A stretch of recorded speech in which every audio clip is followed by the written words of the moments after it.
అన్నదాత అన్నదాత మీ అన్నదాత చెమటోడ్చి ఆహారాన్నందించే రైతన్నా అనునిత్యం నీ కండదండగా నిలిచే నేస్తం ఎవరన్నా అన్నదాత అన్నదాత మీ అన్నదాత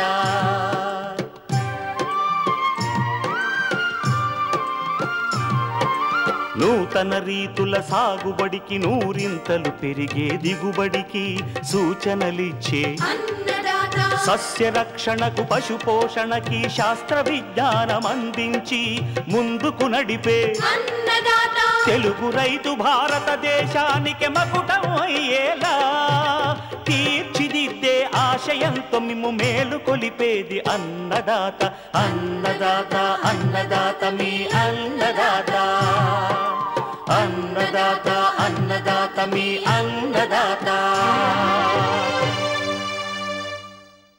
అన్నదాత ప్రేక్షకులకు నమస్కారం. ఈనాటి ముఖ్యాంశాలు: అధిక దిగుబడుల కోసం ఖరీఫ్ మొక్కజొన్న సాగులో మెలకువలు, నవధాన్యాలతో పచ్చిరొట్ట పైర్ల పెంపకం రైతు అనుభవం, ఆధునిక పద్ధతుల్లో మిరపనారు పెంపకం,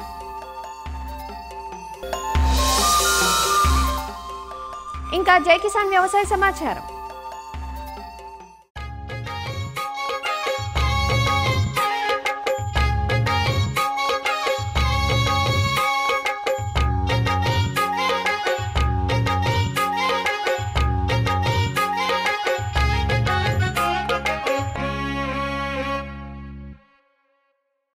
ఆహార పంటగానే కాక వాణిజ్య అవసరాలను తీరుస్తున్న ధాన్య పంట మొక్కజొన్న. ఖరీఫ్, రబీ, వేసవి 3 కాలాల్లోనూ సాగవుతుంది. ఖరీఫ్లో వర్షాధారంగానే సాగైనా మిగతా సీజన్లో మాత్రం ఆరుతడి కింద సాగు చేస్తారు. మిగతా పంటలతో పోలిస్తే కూలీల అవసరం తక్కువగా ఉండటం, అధిక దిగుబడులనిచ్చే పలు సంకర రకాలు అందుబాటులో ఉండటం, ఏక పంటగానే కాక పలు పంటల్లో అంతర పంటగా సాగుకు వీలుండటంతో ఈ పంట సాగు రైతుకు లాభదాయకంగా ఉంది. నమ్మకమైన ఆదాయం వస్తుండటంతో 2 తెలుగు రాష్ట్రాలలోనూ పెద్ద ఎత్తున ఈ పంటను సాగు చేస్తున్నారు.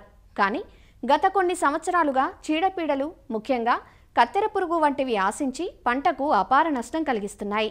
వీటన్నింటినీ గమనించుకుంటూ ఖరీఫ్ పంట నుంచి ఎకరాకు 45 నుంచి 50 క్వింటాళ్ల అధిక దిగుబడిని సాధించాలంటే సాగులో ఎలాంటి యాజమాన్యం చేపట్టాలో సూచిస్తున్నారు విజయనగరం జిల్లా ఏరువాక కేంద్రం సీనియర్ శాస్త్రవేత్త డాక్టర్ ఎంఎంవి శ్రీనివాసరావు. మరి ముఖ్యంగా రైతులు ఇటీవల కాలంలో మొక్కజొన్న సాగు విపరీతంగా చేపట్టడం జరుగుతుంది. మన ఈ ఉత్తర కోస్తాలో కూడా ఖరీఫ్లో కూడా మొక్కజొన్న సాగు విస్తారంగా సాగు చేయడం జరుగుతుంది. పొలాన్ని ఎన్నుకునేటప్పుడు కూడాను తొలకరలో మనం వర్షాలు ఎక్కువ పడుతుంటాయి కాబట్టి మరి తేలిక పొలాలు అంటే మరి ఇసుక జారున్న పొలాలను మనం ఎన్నుకోవాలి. మనం బోధులు వేసుకునే ఏర్పాటు చేసుకున్నట్లయితే వర్షాలు ఎక్కువ పడినా కూడా మనకు నష్టం ఏమీ జరగకుండా ఉంటుంది. రైతులు ఈ విషయాన్ని గుర్తుంచుకోవాలి. మరి తొలకరలో మనం చూసినట్టుగైతే మనకు చాలా రకాలు అందుబాటులో ఉన్నాయి. మన యూనివర్సిటీ పరిధిలో రిలీజ్ అయిన DHM 117 రకం కూడా అందుబాటులో ఉంటుంది. మరి ముఖ్యంగా ఈ ప్రైవేట్ హైబ్రిడ్స్ ఏవైనా కానీ మనకు 120 రోజుల పంటకాలం పరిమితి ఉండి వర్షాధారంగా సాగు చేసుకోవడానికి అనువుగా ఉన్నాయి. రైతులు ఈ హైబ్రిడ్స్ని ఎంచుకొని మరి సాగు చేసుకోవాలి. మరి ముఖ్యంగా ఎకరానికి మనం విత్తనం మోతాదు చూసినట్టుగైతే 8 కిలోల విత్తనాన్ని మనం ఆ పొలంలో మనం వరుసల్లో వేసుకోవాలి. మరి ముఖ్యంగా ఇటీవల కాలంలో మనకి మంచి మందు ఫార్టాంజా డియో అనే మందు మనకి మార్కెట్లో అందుబాటులో ఉంది. ఈ ఫార్టాంజా డియో 6 మిల్లీలీటర్ కిలో విత్తనానికి మనం పట్టించి విత్తనాలు వేసుకున్నట్టుగైతే కత్తిరిపురుగు రాకుండా ఒక 20-25 రోజుల వరకు నివారణ చేసుకోవచ్చు. మరి ఖచ్చితంగా మొక్కజొన్న మనం సాగు చేసినప్పుడు ఈ విత్తనాలని తూర్పు పడమరకు వేసుకున్నట్టుగైతే ఎండ బాగా తగిలి మంచి దిగుబడి రావడానికి అవకాశం ఉంటుంది. మరి వరుసకి 2 అడుగులు అలాగే విత్తనానికి చూసినట్టుగైతే 8 అంగుళాల దూరంలో వేసుకోవాలి. అలాగే మన మొక్కజొన్నలో ముఖ్యంగా ఏంటంటే కలుపు యాజమాన్యం. ఇటీవల కాలంలో మనం చూసినట్టుగైతే ఈ తొలకరలో వర్షాలు ఎక్కువ పడడం వల్ల అలాగే మనుషులతో గొప్ప చేయకపోవడం వల్ల కలుపు ఉధృతంగా పెరిగిపోతుంది. సో కాబట్టి విత్తనాలు వేసిన మరుక్షణమే మనం ఎకరానికి ఒక ఎట్రజన్ 800 గ్రాముల నుంచి 1200 గ్రాముల వరకు కూడా ఎకరానికి మనం 200 లీటర్ నీటిలో కలుపుకొని పిచికారీ చేసుకోవాలి. విత్తనం వేసిన వెంటనే పిచికారీ చేసుకోవడం వల్ల ఏంటంటే విత్తనంతో పాటు మొలిచే కలుపుని ఏది కూడా రాకుండా నివారణ చేస్తుంది కాబట్టి కలుపు ఉధృతి మనకు 90% వరకు కూడా తగ్గించుకోవచ్చు. అలాగే ఒకవేళ ఈ మందు కొట్టిన తర్వాత కూడా అక్కడక్కడ కలుపు పుట్టడానికి అవకాశం ఉంటుంది కాబట్టి ఈ కలుపుని రాకుండా నివారణ చేయడానికి మనకి లాడిస్ అనే మందు 116 మిల్లీలీటర్ మందుని ఒక 200 లీటర్ నీటిలో కలుపుకొని పిచికారీ చేసుకోవడం వల్ల కూడా నివారణ చేసుకోవచ్చు. ఇంకా కలుపు ఉధృతరం అయిపోతే మనకి కెలారస్ ఎక్స్ట్రా అనే మందు కూడా మనకి అందుబాటులో ఉంది. కెలారస్ ఎక్స్ట్రా మందు అయితే మనకి 1400 మిల్లీలీటర్ల మందుని 200 లీటర్ నీటిలో కలుపుకొని పిచికారీ చేసుకోవడం వల్ల కూడా ఈ కలుపుని నివారణ చేసుకోవచ్చు. ఇట్లా మనం అంటే కలుపుని నివారణ చేసుకోవడం వల్ల ఏంటంటే మ్యాక్సిమం మనకి సాగు ఖర్చు తగ్గించుకోవడానికి అవకాశం ఉంటుంది. అలాగే మనకి నికర ఆదాయం పెంచుకోవడానికి అవకాశం ఉంటుంది కాబట్టి రైతులు సులువైన పద్ధతిలో ఈ కలుపు మనం నివారణ చేసుకోవాలి. అలాగే ఎరువుల యాజమాన్యం చూసినట్టుగైతే ముఖ్యంగా విత్తనాలు వేసేటప్పుడు ఖచ్చితంగా విత్తనంతో పాటు ఒక బస్తా డిఏపి, అలాగే ఒక అరబస్తా యూరియా, అరబస్తా పొటాష్ ఈ 3 కలిపి విత్తనంతో పాటు మనం విత్తన సాల్లోనే వేసుకోవాలి. అలాగే మనం మళ్ళీ విత్తిన 25 రోజులకి ఒక 30 నుంచి 50 కిలోలు యూరియా వేసుకోవచ్చు. అలాగే విత్తిన 50 రోజులకి మళ్ళీ 25 నుంచి 50 కిలోలు యూరియా, ఒక 20 కిలోలు పొటాష్ ఇట్లా 3 దఫాలుగా మనం వర్షాకాలం మనం వర్షాధారంగా పండించే పంటలో మనం వేసుకున్నట్టయితే మంచి దిగుబడి రావడానికి అవకాశం ఉంటుంది. సుమారుగా 30 నుంచి 35 క్వింటాల వరకు కూడా సాధించడానికి అవకాశం ఉంటుంది. అలాగే మరి ముఖ్యంగా ఇటీవల కాలంలో మనకు తెలుసు మొక్కజొన్న సాగుల్లో ప్రధాన సమస్య కత్తెర పురుగు. మరి కత్తెర పురుగును రాకుండా నివారణ చేసుకుంటే చాలా మంచిది. అంటే రాకుండా అంటే మనం విత్తనానికి విత్తన శుద్ధి చేసుకొని మనం వేసుకోవడం వల్ల ఏంటంటే మ్యాక్సిమం మన పొలంలో 90% కత్తెర పురుగు రాకుండా నిరోధించవచ్చు. విత్తనం వేసిన 10 రోజుల్లోనే మనకి పురుగు కనిపించే అవకాశం ఉంటుంది. మరి ఇమీడియట్గా 10 రోజుల్లో మనకు కనిపించినప్పుడు వేప నూనె మనం పిచికారీ చేసుకోవాలి. మరి ఈ వేప నూనె మనం చూసినట్టుగైతే 2 మిల్లీలీటర్ నుంచి 5 మిల్లీలీటర్ రకరకాల ట్రేడ్లో దొరుకుతుంది కాబట్టి పీపీఎంలు డిఫరెంట్గా ఉంటున్నాయి కాబట్టి ఖచ్చితంగా రైతులు ఇది గమనించవలసిందిగా కోరుకుంటున్నాము. అట్లాగే మనం 15 నుంచి 20 రోజుల వయసులో మనం చూసినట్టుగైతే క్లోరోపైరిఫాస్ మందు పిచికారీ చేసినట్టుగైతే ఈ కత్తెర పురుగుని నివారణ చేసుకోవచ్చు. ముందుగా ఈ క్లోరోపైరిఫాస్ మందు అయితే 2 మిల్లీలీటర్లు 1 లీటర్ నీటి కలుపుకొని పిచికారీ చేసుకోవాలి. అలాగే ఇంకా ఉధృతరం అయిపోతే కత్తెర పురుగు మనకి ఇమామెక్టమ్ బెంజేట్ అనే మందుని మనకి 0.4 గ్రాముల మందుని 1 లీటర్ నీటిలో కలుపుకొని పిచికారీ చేసుకోవడం వల్ల ఈ కత్తెర పురుగు నివారణ చేసుకోవచ్చు. ఇటీవల కాలంలో కత్తెర పురుగు ఉధృతి కూడా తగ్గుతూ వస్తుంది. సో కాబట్టి రైతులు మొక్కజొన్న సాగు చేయడానికి ఈ కత్తెర పురుగు గురించి గాబరా పడాల్సిన అవసరం అసలు లేదు కాబట్టి మొక్కజొన్న సాగు చేద్దాం అనుకున్న రైతులు ఖచ్చితంగా సాగు చేసుకొని ఈ యాజమాన్య పద్ధతులన్నీ చేపట్టి మంచి దిగుబడులు సాధిస్తారని కోరుకుంటున్నాను.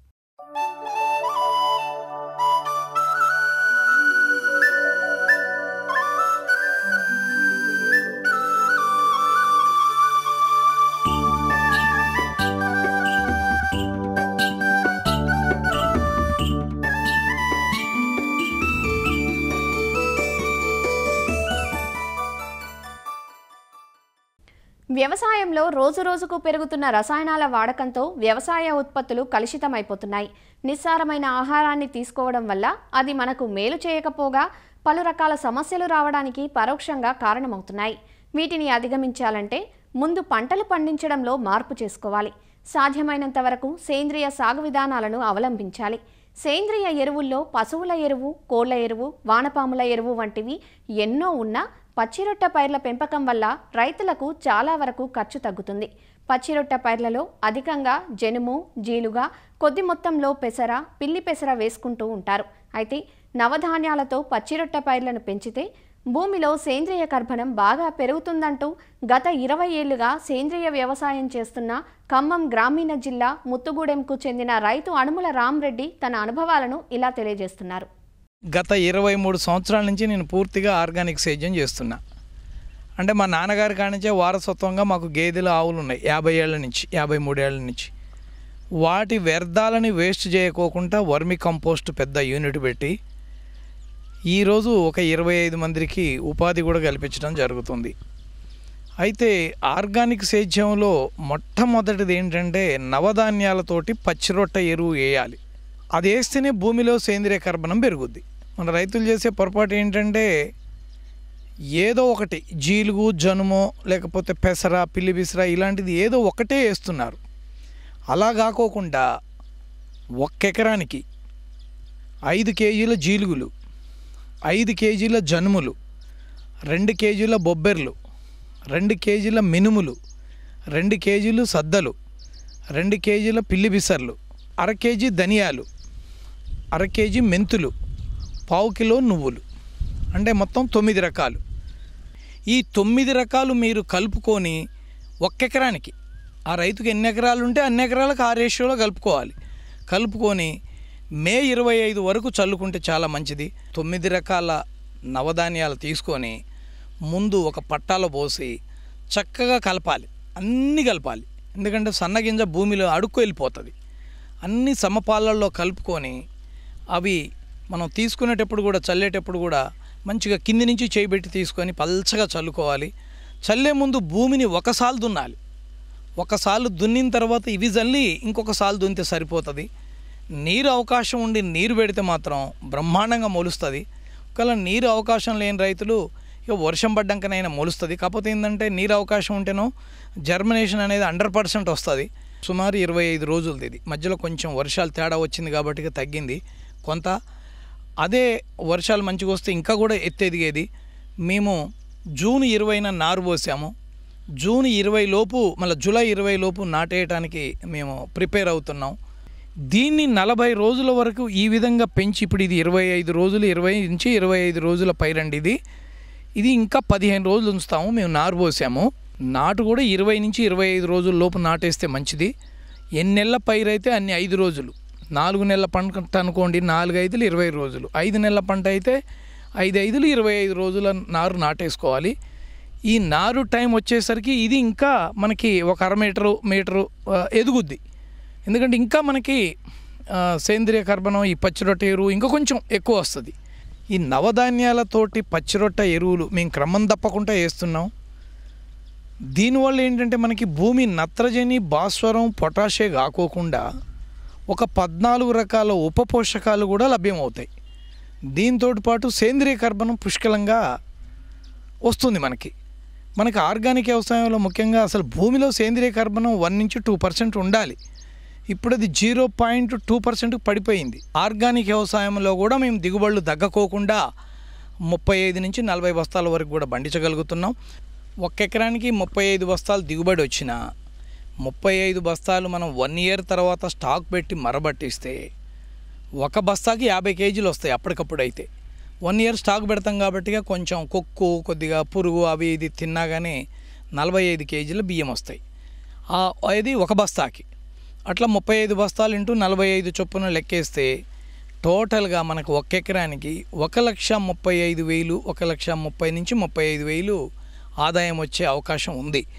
దాంట్లో ఖర్చులు ఒక 30 నుంచి 40,000 పోయినా నికర ఆదాయం మనకి 80 నుంచి ₹1,00,000 లోపు నికర ఆదాయం వచ్చే అవకాశం ఉంది.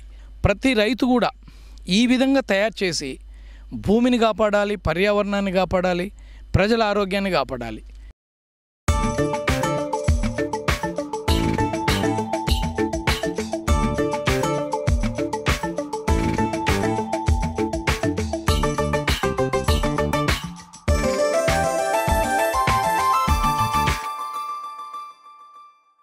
ఉభయ తెలుగు రాష్ట్రాలలో అధిక విస్తీర్ణంలో సాగయ్యే వాణిజ్య పంట మిరప. గత కొన్ని సంవత్సరాలుగా మిరపను చీడపీడలు పట్టి పీడిస్తున్నాయి. ముఖ్యంగా రసం పీల్చు పురుగులు, వాటి ద్వారా వ్యాప్తి చెందే వైరస్ తెగుళ్లు.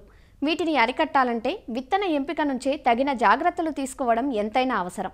మిరపలో వచ్చే సమస్యలన్నీ దాదాపు నారుమడి దశ నుంచే మొదలవుతుంటాయి. కాబట్టి నారు ఎంత ఆరోగ్యంగా పెంచుకోగలిగితే సాగులో సమస్యలు అంత తక్కువగా ఉంటాయి. నారు పెంపకం షేడ్ నెట్ల కింద అనుకూలంగా ఉంటుంది. పాక్షిక నీడలో పెంచినప్పుడు నారు ఆరోగ్యంగా పెరిగి ప్రధాన పొలంలో నాటినప్పుడు త్వరగా కుదురుకుంటుంది. మిరప నారును షేడ్ నెట్ల కింద ప్రోట్రేలలో ఎత్తైన మడులలో ఎలా పెంచుకోవాలో ఇప్పుడు తెలుసుకుందాం. నాణ్యమైన నారు పొందాలంటే విత్తనం నాణ్యమైనదై ఉండాలి. గతంలో నారును సాధారణ పద్ధతిలో చదును మళ్లలో పెంచి నాటుకోవటం వల్ల నారుకుళ్ళు సమస్య తలెత్తి రైతులు నష్టాలను చవిచూశారు. ఇప్పుడు వచ్చిన ఆధునిక పద్ధతులు అనుసరించి పెంచితే నాణ్యత గల నారును పొందవచ్చు. అవే ఎత్తైన నారుమడులు, ప్రోట్రేలలో నారును పెంచే విధానాలు. ఎత్తైన నారుమడుల తయారీ కోసం భూమిని 2 నుంచి 3 సార్లు లోతు దుక్కులు చేసుకోవాలి. 5 నుంచి 7 మీటర్ల పొడవు, 1 మీటరు వెడల్పు, 20 నుంచి 30 సెంటీమీటర్ల ఎత్తు ఉండేటట్లు నారుమడిని తయారు చేసుకోవాలి. ఎకరాకు సరిపడే నారు కోసం 250 చదరపు మీటర్ల విస్తీర్ణంలో నారుమడులను పెంచుకోవాలి. నారుమడుల మధ్య దూరం 60 సెంటీమీటర్లు ఉండేటట్లు చూసుకోవాలి. విత్తనాలను విత్తుకునే ముందు కిలో విత్తనాన్ని 2 గ్రాములు కార్బన్ డిజం లేదా మాంకోజబ్ మరియు 5 మిల్లీలీటర్ల ఇమిడాక్లోప్రిడ్ ఎఫ్ఎస్తో విత్తన శుద్ధి చేసుకోవాలి. వరుసల్లో విత్తుకోవటం ద్వారా మంచి నారును పొందవచ్చు. వరిగడ్డితో ఆచ్ఛాదన చేసుకోవడం ద్వారా నారును సురక్షితంగా పెంచటంతో పాటు నేలలోని తేమను కాపాడుకోవచ్చు. కలుపును కూడా అరికట్టవచ్చు. రోజూ నీరు పోస్తూ ఉండాలి. 5-6 రోజులలో మొలక రావటం గమనించవచ్చు. మొలక వచ్చాక ఆచ్ఛాదనను తొలగించి లీటరు నీటికి 3 గ్రాముల కాపరాక్సీ క్లోరైడ్ను పిచికారీ చేయటం ద్వారా వేరుకుళ్ళు తెగులు రాకుండా నివారించవచ్చు. నారుమడి దశలో రసం పీల్చు పురుగుల ఉనికిని గమనించినట్లయితే 0.5 మిల్లీలీటర్ల ఇమిడాక్లోప్రిడ్ను లీటరు నీటిలో కలిపి పిచికారీ చెయ్యాలి. 40 నుంచి 45 రోజులకు నారు ప్రధాన పొలంలో నాటుకోవడానికి తయారవుతుంది. ఆధునిక విధానంలో నారు తయారీలో ముఖ్యమైనది ప్రోట్రేలలో నారు పెంపకం. ఇందులో నారును పాక్షిక నీడలో షేడ్ నెట్లలో పెంచుతారు. అందువల్ల ఇక్కడ పెరిగే నారుకు చీడపీడల ఉధృతి తక్కువగా ఉంటుంది.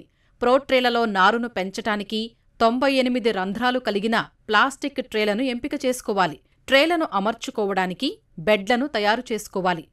ట్రేలో నింపడానికి కోకోపిట్, వానపాముల ఎరువు, ఎర్రమట్టిని 1:1:1 నిష్పత్తిలో తీసుకుని వాటికి యూరియా, డిఏపి, సూపర్ ఫాస్ఫేట్ను కలుపుకుని బాగా కలియతిప్పాలి. తర్వాత ట్రైకోడెర్మా, సూడోమోనస్ వంటి జీవశిలీంద్ర నాశనులను కూడా కలుపుకోవాలి. ఈ మిశ్రమాన్ని ప్రోట్రేలలో నింపుకోవాలి. విత్తన శుద్ధి చేసుకున్న విత్తనాలను ఎంపిక చేసుకోవాలి. ఒక్కో రంధ్రంలో ఒక్కో విత్తనం పడేలాగా వేసుకోవాలి. తర్వాత ఒకదానిపైన మరొక ట్రే పెట్టి దానిపైన పరదాలతో కప్పాలి. ఇలా చేయడం వల్ల ప్రోట్రేలో తేమ శాతం పెరిగి విత్తనాలు తొందరగా మొలకెత్తే అవకాశం ఉంటుంది. 3 నుంచి 4 రోజులకు మొలక వచ్చాక ట్రేలను ఒకదానిపై మరొకటి తీసి బెడ్లపై పరుచుకుని నీరు పోసుకోవాలి. నారుకుళ్ళు తెగులు రాకుండా కాపరాక్సీ క్లోరైడ్ను పిచికారీ చేసుకోవాలి. ఇలా పెంచిన నారును 45 రోజుల తర్వాత ప్రధాన పొలంలో నాటుకోవచ్చు. ఈ విధంగా మిరప నారును 2 విధానాల్లో పెంచుకోవచ్చు. ఎత్తైన నారుమడిలో పెంచే నారు కంటే ప్రోట్రేలో పెంచిన నారు నాణ్యంగా ఉంటుంది. కాబట్టి సాగుదారులు ఈ విధానాలను ఆచరించటం ద్వారా నాణ్యమైన నారును పొందటంతో పాటు మేలైన దిగుబడులను సాధించే అవకాశం ఉంటుంది.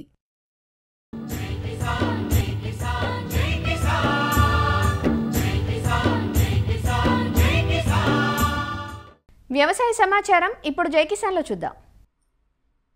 గత 2 ఏళ్లుగా ఆయిల్ పామ్ సాగులో తగ్గుతున్న దిగుబడులతో సాగుదారులు ఆందోళన వ్యక్తం చేస్తున్నారు. పెట్టుబడి ఖర్చులు పెరిగి ధరలు పెరగని పరిస్థితుల్లో సాగు మిగులుబాటు కాని పరిస్థితి వచ్చిందంటూ ఖమ్మం జిల్లా రైతులు ఆందోళన వ్యక్తం చేస్తున్నారు. ఎకరానికి కేవలం 6.5 నుంచి 8 టన్నులు మాత్రమే దిగుబడి వస్తోందని, దీనికి తోడు ధర కూడా 2022లో టన్నుకు రికార్డు స్థాయిలో 24,000 పలగ్గా 2023, 2024 సంవత్సరాల్లో తగ్గుతూ వచ్చింది. ప్రస్తుతం టన్ను ధర కేవలం 13,000 లోపే ఉండటంతో కనీసం పెట్టుబడులు కూడా రాని పరిస్థితి వచ్చిందంటూ రైతులు వాపోతున్నారు. గత 2 సంవత్సరాలు పెట్టి కూడా దిగుబడులు బాగా తగ్గిపోవటం వస్తున్నాయండి. ఖర్చులు ఎక్కువైపోతుంది, రేట్లేం తగ్గిపోతుంది. తెల్లదోమ ఒకటి మరి ఇంక తెలియని కారణం వల్ల ఎందుకని కానీ దిగుబడి బాగా తగ్గిపోయి రైతులు చాలా ఇబ్బంది పడుతున్నారు. 3 సంవత్సరాల క్రితం దాదాపు టన్ను 22-24 వేలలోకి వెళ్ళిందండి. తర్వాత 15,000, 16,000 వెళ్ళి ఇప్పుడు 13,000లోకి వచ్చింది. రేట్లు తగ్గిపోవడం వల్ల చాలా ఇబ్బంది పడుతున్నామండి.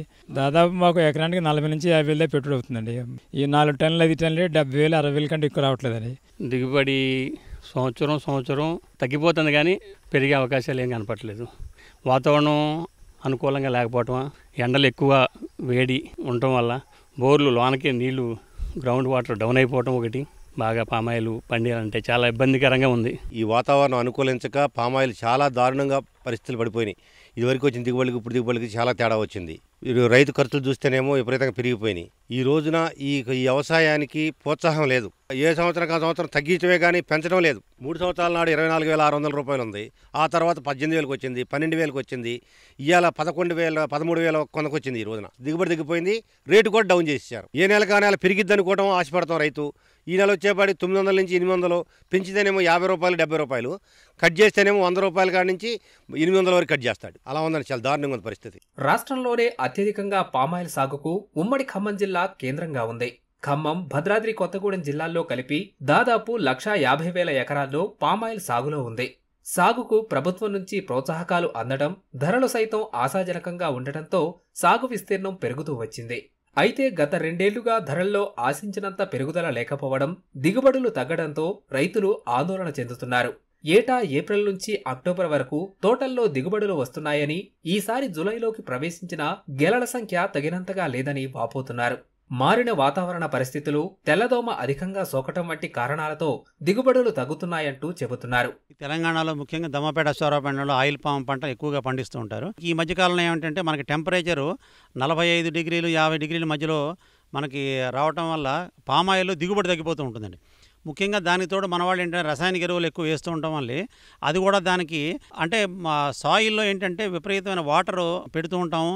ఈ రసాయనిక ఎరువుల వల్ల ఏమవుతుందంటే రెండిటికి దానికి విరుద్ధమైన ప్రక్రియ అండి. జనరల్గా ఏంటంటే ఆయిల్ పాము 40 డిగ్రీస్ టెంపరేచర్ దాటిన తర్వాత అది కంపల్సరీ ఏదో సమ్ చేంజెస్ అయితే వస్తూ ఉంటాయండి. సో దానికి ప్రత్యామ్నాయంగా మేమేం చేస్తున్నాం, గత కొన్ని సంవత్సరాలుగా మేము ఈ ఫ్యాక్టరీలో ఫైబర్ వస్తూ ఉంటుందండి, ష్రెడెడ్ ఫైబర్ వస్తూ ఉంటుంది.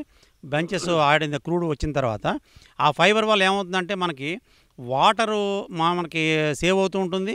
ప్లస్ తేమ శాతం మీకు 10 రోజులు కనీసం మీరు వాటర్ లేకపోయినా కూడా మొక్క విత్స్టాండ్ అవుతుంది. ఎందుకంటే ముఖ్యంగా దీని రూట్ జోన్ అంతా పైన ఉంటుందండి. అందుకోసం మేము అనుభవంలో తెలుసుకుంది ఏంటంటే కనీసం 10 ట్రిప్పులు వాళ్ళు కనుక ఫైబర్ కనుక వేస్తే మీరు చెట్టుకి కనీసం 100 కేజీలు వర్మీ కంపోస్ట్ తయారు చేయగలిగిన వాళ్ళు అవుతారు. దాని మీద మీరు మామూలు జనరల్గా పశువుల ఎరువు కానీ ఏ మేకల ఎరువు కానీ ఏ ఎరువు వేసుకున్నా కూడా వర్మీ కంపోస్ట్ తయారైపోతూ ఉంటుందండి. సో అందువల్ల మేము ఫ్యాక్టరీ వాళ్ళని కూడా ఎప్పటి నుంచి రిక్వెస్ట్ చేసేది ఏంటంటే ఈ ఫైబర్ని వేరే బాయిలర్స్కి వాటికి వాడకుండా రైతులకు ఇస్తే రైతులకు ప్రయోజనకరంగా ఉంటుంది.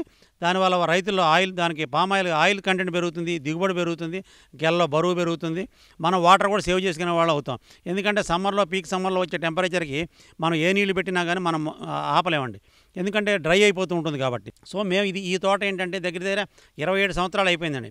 27 సంవత్సరాలు అయిపోయినా కానీ మీకు మట్ట అవి ఊడకపోవడం కారణం ఏంటంటే గత 12-13 సంవత్సరాలు మేము సేంద్రీయ విధానంలో పండిస్తున్నామండి. ఈ ఫైబర్ వేస్తుంటాం, వాటి మట్టలు వేస్తూ ఉంటాం, దానిపైన మేము ఆవు మూత్రం ఆవు పేడ కలిపింది వేస్తుంటాం, జీవామృతం పోస్తుంటాం. అందువల్ల మాకేంటంటే దిగుబడిలో మేజర్ ఇంపాక్ట్ ఎప్పుడు మాకు కనపడట్లేదు. అదే ప్రకారం 8 నుంచి 10 టన్నులు నడుస్తూనే ఉంటుందండి. ఏటా జూన్ జూలై నాటికి సీజన్ మొదలవుతుందని, ఈసారి మాత్రం కొంత ఆలస్యమైందని ఫ్యాక్టరీ నిర్వాహకులు చెబుతున్నారు. జూలై 2వ వారం నుంచి దిగుబడులు పూర్తి స్థాయిలో వచ్చే అవకాశాలున్నాయంటున్నారు. మనకు ఎవ్రీ ఇయర్ ఈ టైంకి గెలలు అనేది సీజన్ అనేది స్టార్ట్ అవుతుండే. అయితే ఈసారి ఏమైందంటే మనకు గెలలు అనేది రోజుకి 600 నుంచి 700 టన్నుల వరకే వస్తుంది. ఈ క్లైమేట్ ప్రాబ్లమ్, వర్షాలు పడకపోవడం వల్ల ఈసారి గెలలు అనేది కొంచెం స్లోగా రావడం జరుగుతుంది. జూలై నుంచి గెలలు అనేది అధికంగా రావడానికి ఛాన్స్ ఉంది. సో అప్పటి నుంచి మనం ఫుల్ ఫ్లెడ్జ్గా 2 ఫ్యాక్టరీలు మొదలు పెట్టగలిగాం. ప్రస్తుతం మన పామాయిల్ రేట్ వచ్చేసి గెలల రేట్ వచ్చేసి 13,348 రూపాయలు ఉంది. ఇప్పుడు ఈ రేట్ అనేది మనకు నెక్స్ట్ మంత్ కూడా మార్కెట్ రేట్ని బట్టి పెరగడము తగ్గడం అలాంటివి జరుగుతుంది. తెలంగాణ రాష్ట్ర ప్రభుత్వం ఆయిల్ పామ్ సాగును ప్రోత్సహిస్తున్న నేపథ్యంలో ధరలు తగ్గిన పరిస్థితుల్లో సైతం రైతాంగాన్ని ఆదుకునే చర్యలు చేపట్టాలని రైతులు కోరుతున్నారు.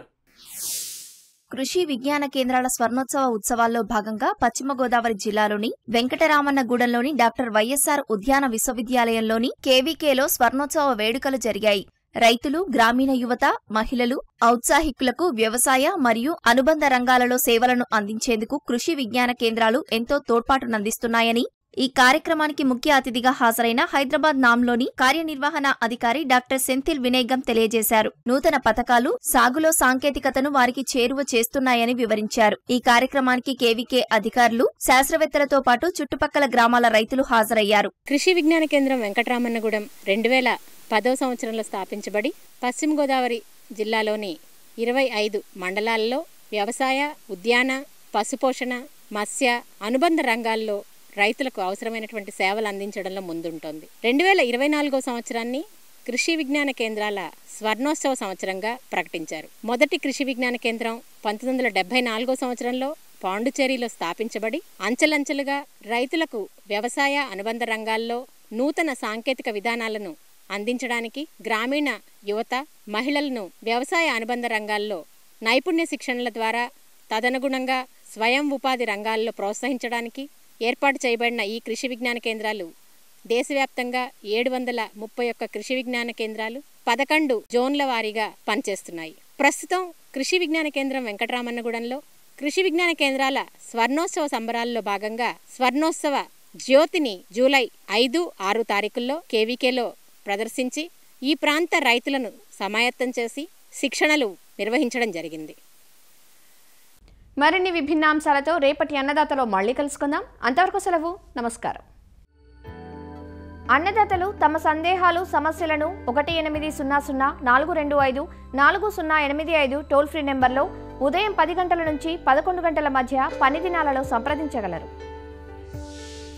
ఈ కార్యక్రమాన్ని యూట్యూబ్లో www.youtube.com/అన్నదాత-ఈటీవీ లింక్ ద్వారా వీక్షించవచ్చు. అన్నదాత కథనాలు ఈటీవీ విన్ మొబైల్ యాప్లో వీక్షించండి.